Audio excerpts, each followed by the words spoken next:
주님 참 감사합니다. 오늘도 이렇게 새날을 주셨습니다.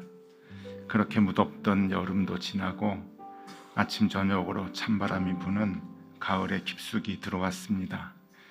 그렇게 더웠던 여름이 지난 지 엊그제인데 벌써 10월의 첫 주간, 또 한 해를 마무리해야 하는 시간입니다. 결실의 계절 이 가을을 지날 때 올 한 해 주님의 도우심을 계수하게 하여 주시고 이끄심을 기억하게 하시며 진심으로 감사하는 마음을 갖게 하여 주옵소서. 생각해 보니 주님이 도우셔서 또 한 해를 살았습니다. 내 혼자 버텨낸 것 같고 내 혼자 문제를 풀어왔던 것 같지만 주님이 그때그때마다 길을 안내해 주셨고 사람을 붙여주셨으며 필요한 것들을 공급해 주셨습니다. 우연인 것 같았고 당연한 것 같았지만 다시 생각해 보니 주님의 섬세한 계획과 인도하셨음을 깨닫습니다. 주님, 우리의 발걸음 인도해 주셔서 참 감사합니다. 주님은 언제나 정확했고 주님은 언제나 완전하셨습니다. 그렇게 나보다 앞서가시는 주님을 우리가 늘 따라가게 하여 주시고 더욱 신뢰하게 하여 주시옵소서. 우리가 주님을 바꾸려 하지 않게 하여 주시고 주님의 뜻에 우리가 바뀌게 하여 주시옵소서. 오늘도 주님과 함께 죽었음을 고백하는 신실한 교우들이 이렇게 주님의 전에 모여 말씀을 펴니다. 주님의 뜻을 알 수 있도록 우리의 마음 열어주시고 주님의 모습 볼 수 있도록 우리의 눈을 열어 주시옵소서. 내게 주시는 말씀을 기대하며 예수 그리스도 이름으로 기도드리옵나이다. 아멘. 하나님의 말씀 같이 보겠습니다. 열왕기하 18장입니다.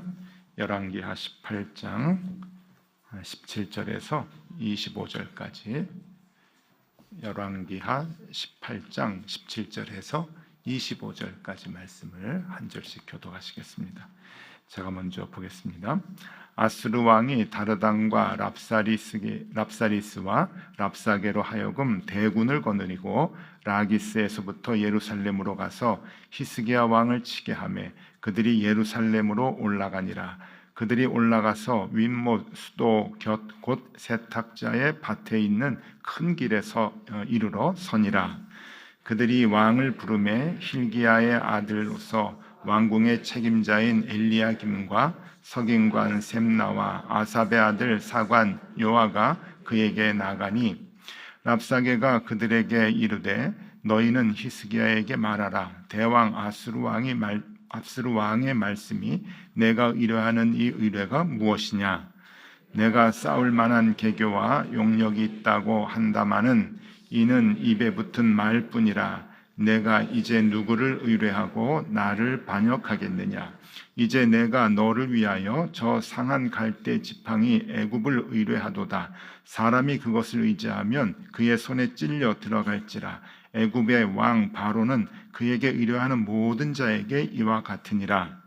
너희가 내게 이르기를 우리는 우리 하나님 여호와를 의뢰하노라 하리라마는 히스기야가 그들의 신당들과 제단을 제거하고 유다와 예루살렘 사람에게 명령하기를 예루살렘 이 제단 앞에서만 예배하라 하지 아니하였느냐 하셨나니 청하건대 이제 너는 내 주 아수르 왕과 내기하라. 내가 만일 말을 탈 사람을 낼 수 있다면 나는 내게 말 2,000마리를 주리라.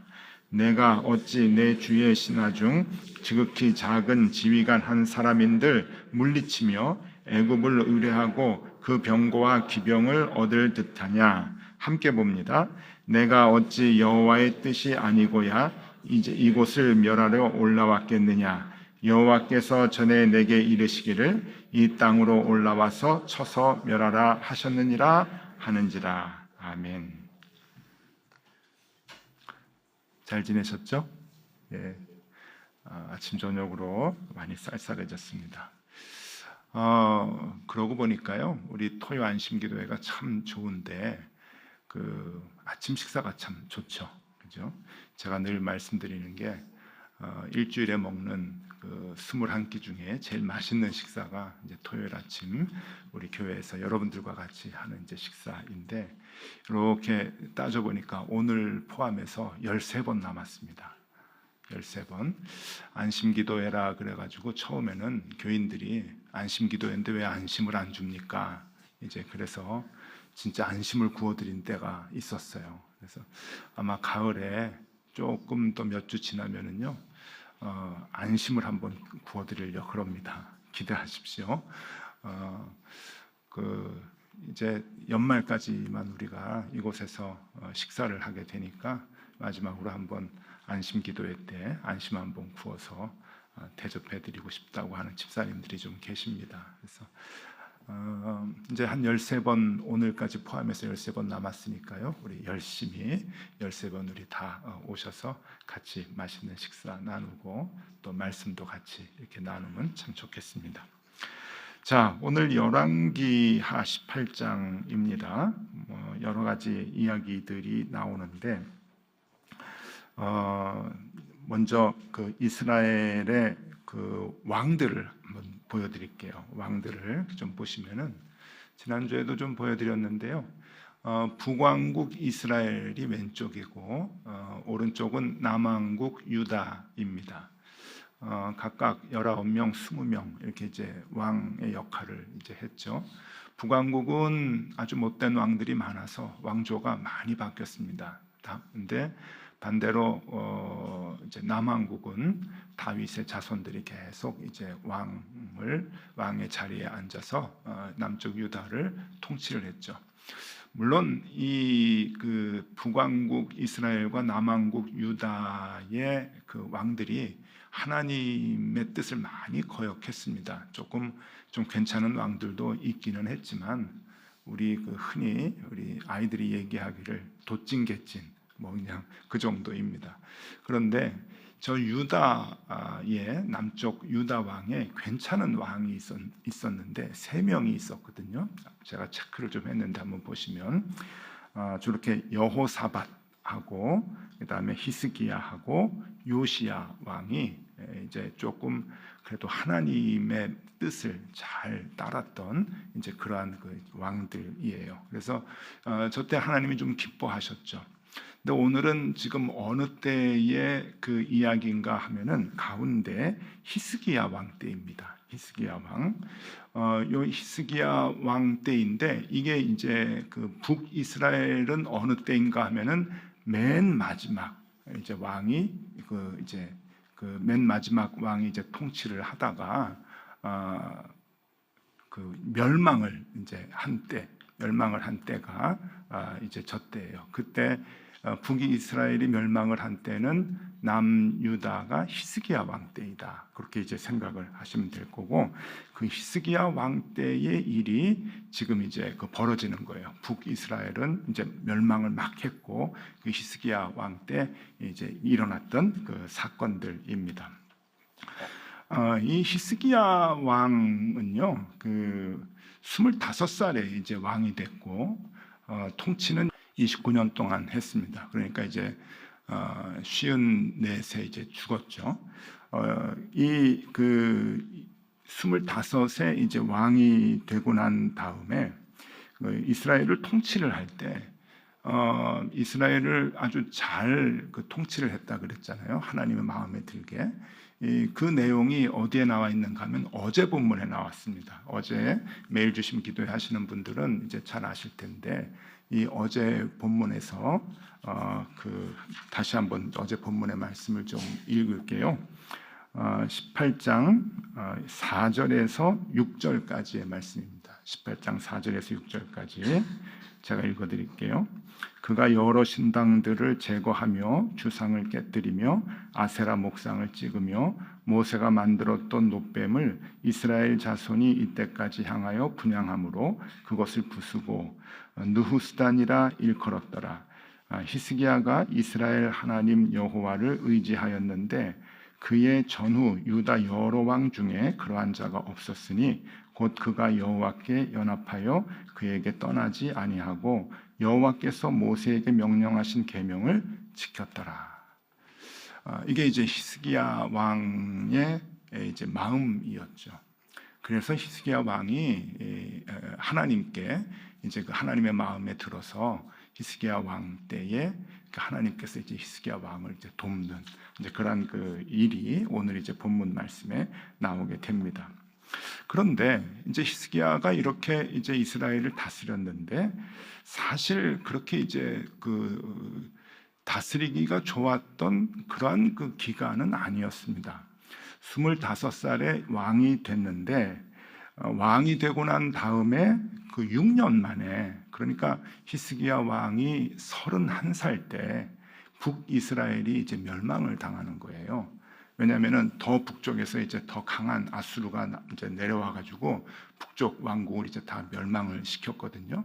그때 이제 히스기야 마음이 어떻겠습니까? 그러니까 히스기야가 이제 그러한 그 어려움들을 극복해 내려고 이제 여러 가지 이제 일들을 하는 중에 가장 먼저 했던 일이 이제 하나님의 말씀으로 돌아가서 하나님의 마음에 드는 그러한 그 나라를 만들어야 되겠다라고 하는 것을 이제 그 생각을 하고 그렇게 이제 이스라엘을 통치를 합니다. 북왕국이 멸망당하고 난 뒤에 이제 아수르가 이제 남쪽 유다까지 이제 그 멸망을 시키려고 이제 작정을 해요. 그래서 히스기야 왕이 14년이 되던 때에 그 병력을 이끌고 대군을 이끌고 남쪽으로 이제 내려와서 예루살렘을 남겨놓고 다 점령을 합니다.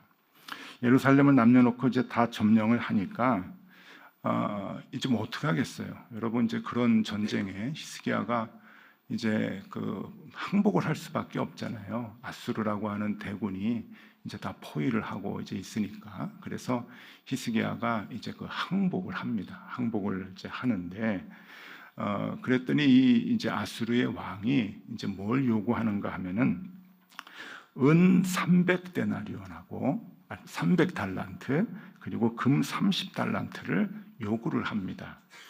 은 300달란트, 금 30달란트를 주면은 되겠다라고 이제 히스기야가 뭘 들어드릴까요? 다 요구를 들어드리겠습니다. 그러니까 그 이제 아수르 왕이 이제 그렇게 얘기하는 거예요. 은 300달란트라고 하면은 지금으로 얘기하면은 한 9톤 정도 됩니다. 그러니까 어마어마한 거예요. 그리고 금 30달란트면 이제 10분의 1이니까 거진 1톤 정도가 이제 되는 거겠죠. 여러분 금 1톤을 어디서 이제 마련을 합니까? 그래서 이 그 달란트 이제 금을 이제 모으기 시작하는데 이 금을 다 모으지 못하니까 성전에 들어가서 이제 성전 기둥에 발랐던 은과 금을 다 긁어내요. 다 긁어내 가지고 이제 다 갖다 이제 바치는데 아마 모자랐던 것 같아요. 그러니까 이제 아수르 왕이 이제 화가 나는 거죠. 그래서 이제 더 이제 압박을 합니다. 이제 너희는 이제 내가 이거 가지고 만족 못한다. 너희는 죽어야 되겠다. 이렇게 생각을 하면서 그 랍사게라고 하는 이제 그 장수를 보내게 되죠. 그래서 이 랍사게를 이제 보내게 되는데 이 랍사게가 이제 다시 이스라엘을 이제 예루살렘을 포위하고 난 다음에 이 그 히스기야 왕에게 이제 계속 이제 조롱을 하는 거예요. 그 조롱하는 이제 내용이 오늘의 이제 말씀입니다. 이 그 랍사게는 누군가 하면은 이게 사람 이름은 아니고요. 랍사게가 그 직책의 이제 이름인 거예요. 그래서 그 말의 뜻은 술 맡은 관원이다라고 이제 그렇게 그 이제 단어는 나오지만은 여러분 옛날에 그 술 맡은 관원은요 이 임금하고 왕하고 한밤에 이제 술상대를 하는 거거든요. 그러니까 보통 사람이 아닌 거예요. 모든 정책에 대해서 조언을 해주는 그러한 사람인데 아주 높은 사람이죠. 그러니까 이때는 이제 전쟁을 하는 때니까 이 랍사게는 이제 그 장수를 의미하는 거고요. 그 다음에 영어 성경을 보면은 이제 야전 사령관이다 그렇게 이제 번역을 했어요. 그러니까 장수로 군대 장관이 이제 군대 장관이 군사를 데리고 와서 이제 그 예루살렘을 함락하려고 이제 하는 건데 이 히스기야가 다시 또 이제 사신들을 보냈죠. 그 사람들에게 사신을 보내니까 이제 조롱하는 얘기를 하는 거예요. 너희가 애굽을 의지한다고? 야, 애굽을 의지해 가지고 뭐 도움이 되냐? 애굽이 너희들을 도와줄 것 같냐? 뭐 그런 얘기도 하고, 그 다음에 야, 너희 말 타는 사람이 있어? 말을 탈 줄 아는 사람 한 사람이라도 있으면 내가 말 2,000마리 줄게. 얼마나 이게 이제 약 올리는 얘기예요. 이스라엘을 얕보고. 그리고 또 무슨 얘기를 하는가 하면은, 야, 하나님이 너희들 멸하라고 나한테 얘기하셔가지고 내가 왔어. 하나님까지 능멸을 하는 이제 그런 이야기를 합니다. 그것이 23절, 24절, 25절 말씀인데, 23절, 24절, 25절 제가 읽어드릴게요. 청하건대 이제 너는 내 주 아수르 왕과 내기하라. 내가 만일 말을 탈 사람을 낼 수 있다면 나는 내게 말 2,000마리를 주리라. 내가 어찌 이 주의 신하 중 지극히 작은 지휘관 한 사람인들 물리치며 애굽을 의뢰하고 그 병거와 기병을 얻을 듯하냐. 우리 아수르의 말단 군사, 말단 군인 한 사람도 너희는 당해내지 못할 거다. 말 타는 사람 하나라도 있어 내가 말 2,000마리 줄게. 이게 얼마나 약 올리는 말입니까? 25절에 내가 어찌 여호와의 뜻이 아니고야 이제 이곳을 멸하러 올라왔겠느냐. 여호와께서 전에 내게 이르시기를 이 땅으로 올라와서 쳐서 멸하라 하셨느니라 하는지라. 하나님을 욕을 해도 분수가 있지. 하나님이 나한테 얘기했어. 너희들 다 죽이라고, 다 점령하라고. 이제 그렇게 이야기를 합니다. 히스기야가 얼마나 마음이 아팠을까요? 하나님을 믿는 왕인데. 그래서 히스기야가 마음에 좀 분했겠죠. 그런데 분하면 어떡합니까? 분해도 할 수 없잖아요. 왜? 힘이 없잖아요. 이젠 죽을 수밖에 없는데 은 300달란트 달라고 그래가지고 다 긁어줬죠. 금 30달란트 달라고 그래가지고 다 긁어줬죠. 아무것도 없어요. 그런데 이제 또 그냥 돌아가지 않고 죽이겠다고 하니 이제 어떻게 합니까? 히스기야가 그때 한 가지 방법을 갖고 이제 그 문제를 해결하려고 합니다. 여러분들은 어떻게 해결하시겠어요? 이런 문제를? 자, 히스기야가 어떻게 문제를 해결했을까?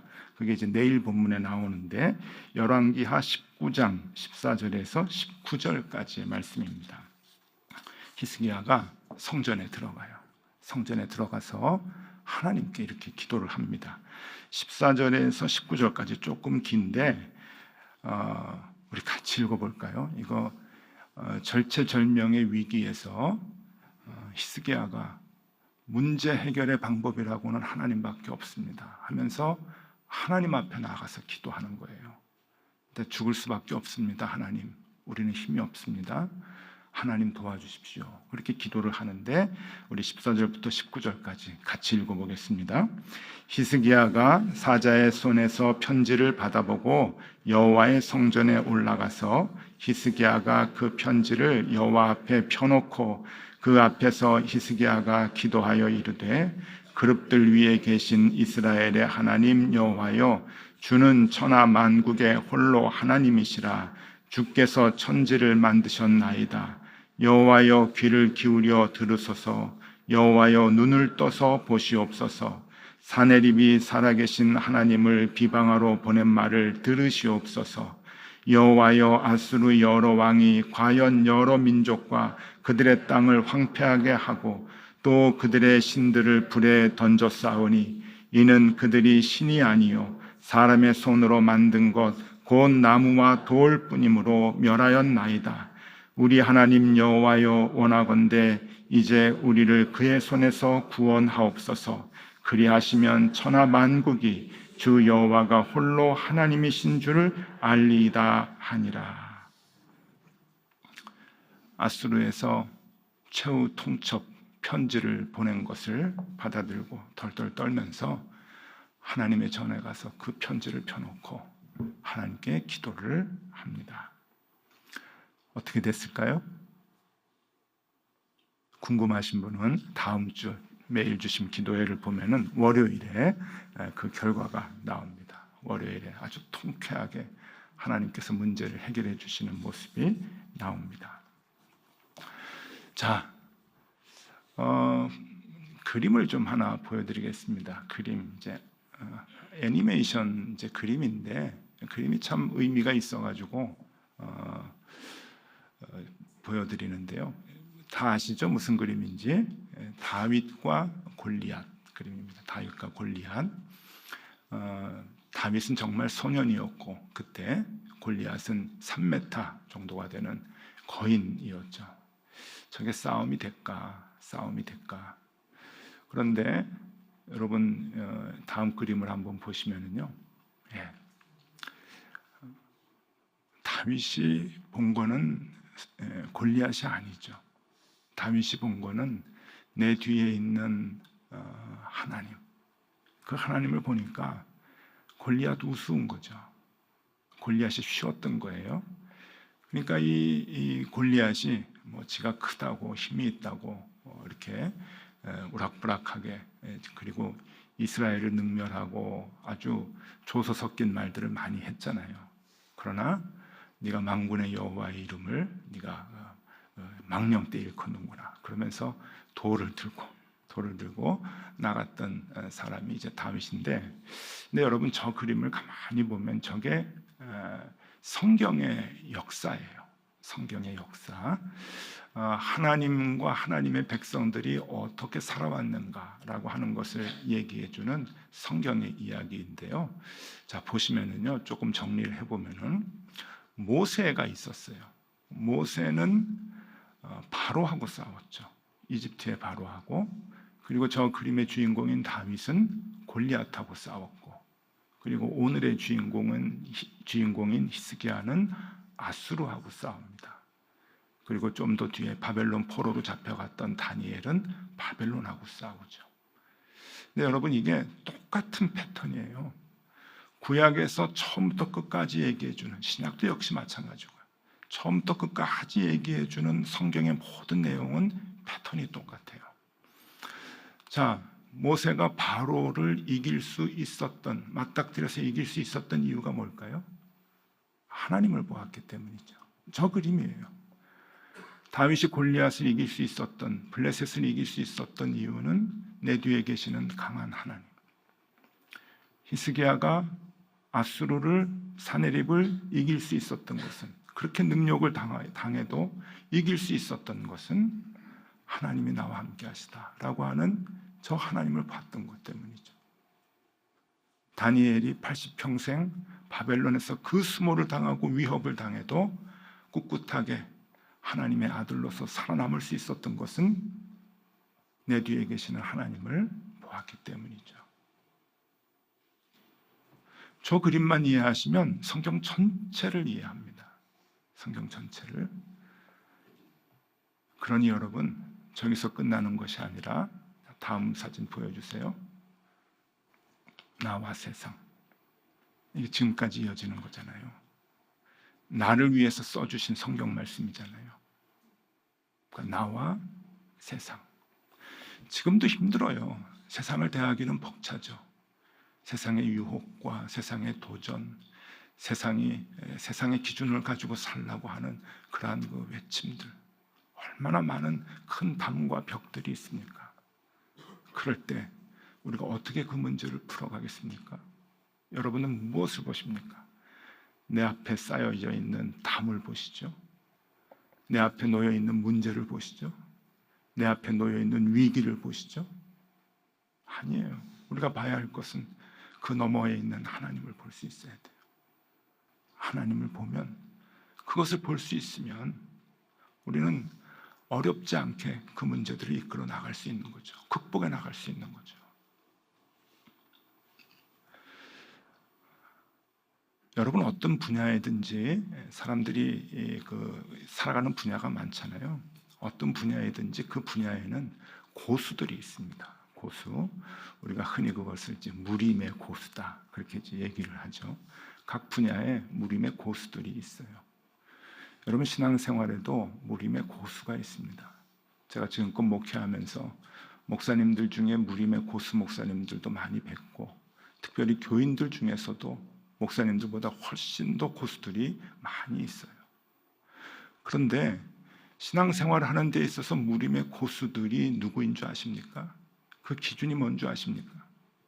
어떤 단계가 넘어가야 고수가 되는 거잖아요. 그 단계가 뭔 줄 아세요? 어려운 게 아니에요. 그 단계는 하나님을 보는 거예요. 아주 쉬워요. 하나님을 보게 되면 그 단계가 확 올라가는 거예요. 차원이 달라지는 삶을 살아가게 되는 거죠. 그때부터는 무림의 고수가 되는 거예요. 하나님이 보이십니까? 여러분 삶 속에 여러분 뒤에 계시는 하나님의 강한 손이 보이십니까? 그게 보이면 여러분들 누가 여러분들을 해치 못하는 여러분들 무림의 고수가 되시는 거죠. 모세와 같이, 다윗과 같이, 히스기야 같이, 다니엘 같이. 그러한 삶을 우리가 살면 참 좋겠다. 그러한 고수들이 다 되면 좋겠다. 그냥 휩쓸려 다니는 그러한 교인들이 아니라 정말 하나님, 내 뒤에 계시는 그 하나님을 보고 삶의 모든 문제를 풀어나가는, 힘들고 어려운 문제가 닥치면 히스기야가 그 편지를 가지고 하나님 앞에 나가서 펼쳐놓고 기도했듯이, 하나님 나 이런 문제 있어요.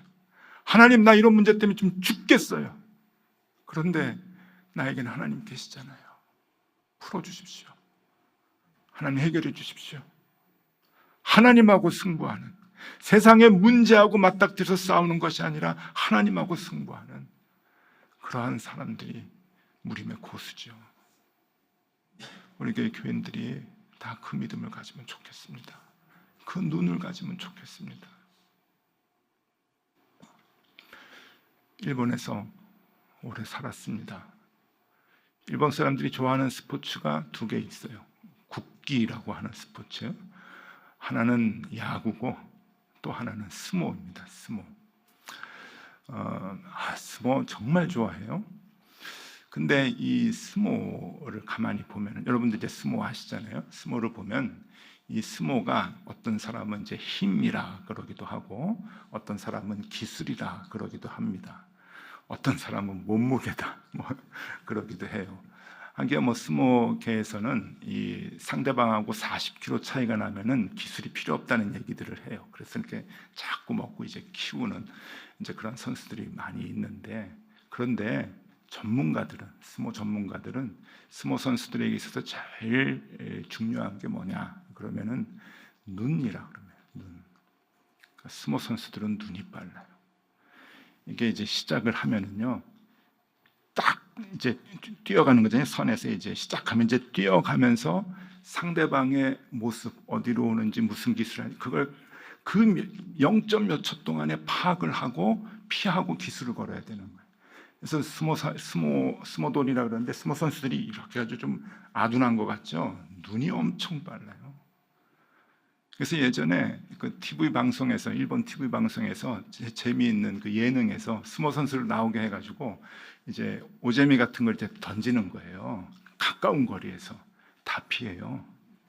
일반 사람들은 다 맞는데 스모 선수들은 그 뚱뚱하고 아둔해 보이는 사람들이 다 피합니다. 왜? 그 사람들은 눈이 특별하니까 그래요. 신앙생활에 제일 중요한 게 뭘까요? 마찬가지라고 봅니다. 눈이 중요해요.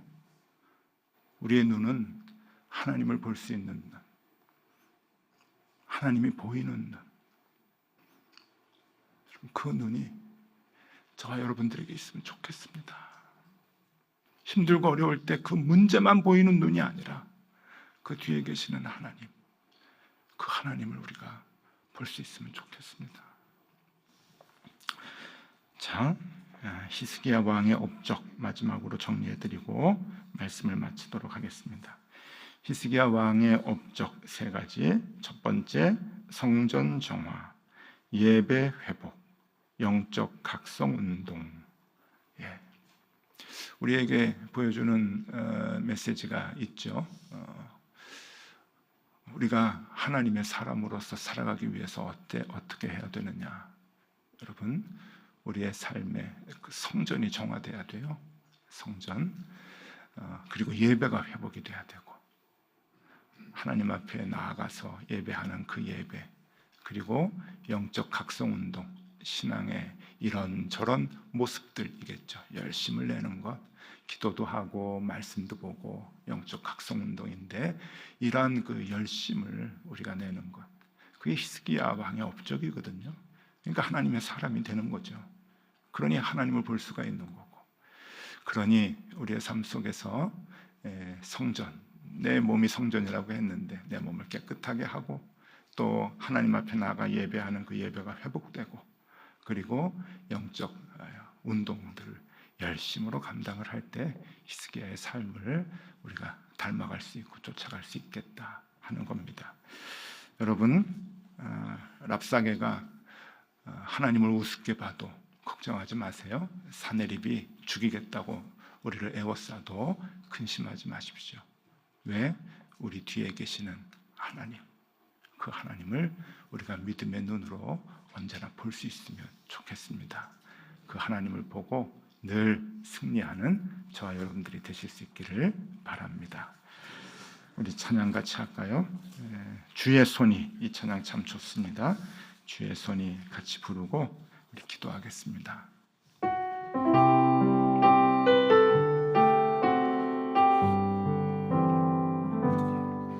전능하신 우리 하나님,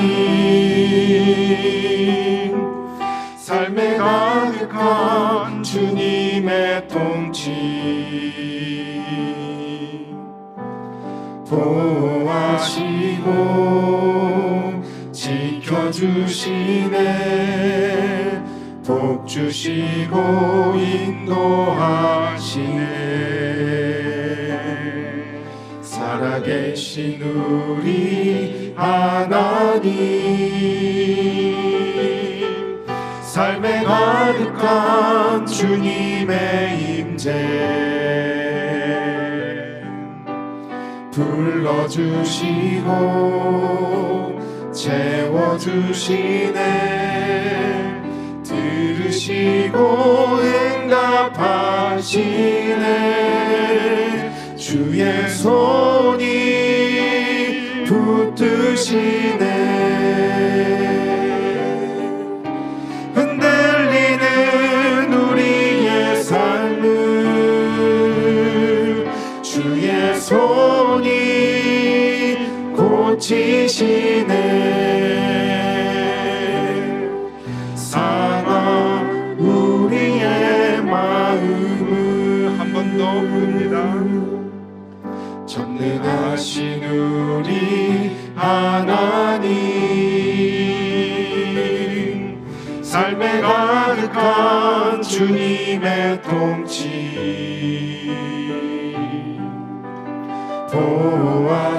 보호하시고 지켜주시네, 복 주시고 인도하시네. 살아계신 우리 하나님, 삶에 가득한 주님의 임재 불러주시고 채워주시네, 들으시고 응답하시네. 주의 손이 붙드시네, 흔들리는 우리의 삶을 주의 손이 고치시네. 상한 우리의 마음을 주의 손이 붙드시네, 주의 손이 붙드시네,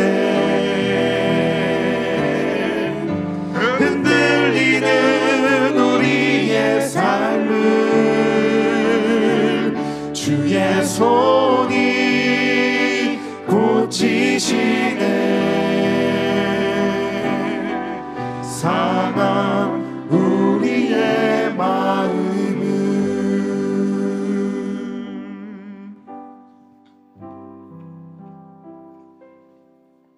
주님, 우리의 눈을 열어 주시옵소서. 세상 사람들이 보지 못하는 주님을 보게 하여 주시고 나를 붙들고 계시는 주님의 강한 손을 느끼게 하여 주옵소서. 내 뒤에 계시는 주님을 의지하고 담대히 세상의 유혹과 싸워 이기게 하여 주시옵소서. 여기에 우리 교회 청년들이 있습니다. 우리의 자녀들이 있습니다. 주님 간절히 기도합니다. 저들의 눈을 열어 주님을 보게 하여 주시옵소서. 이제는 우리 구주 예수 그리스도의 은혜와 하나님 아버지의 크신 사랑과 성령님의 교통하심이 믿음의 눈을 떠 언제나 내 뒤에 계시는 주님 바라보아야 할 높은 뜬 덕서교의 모든 교우들 위에와 그리고 안심 기도에 나온 우리의 모든 자녀들 앞날 위에 언제나 함께 하시기를 간절히 축원하옵나이다. 아멘.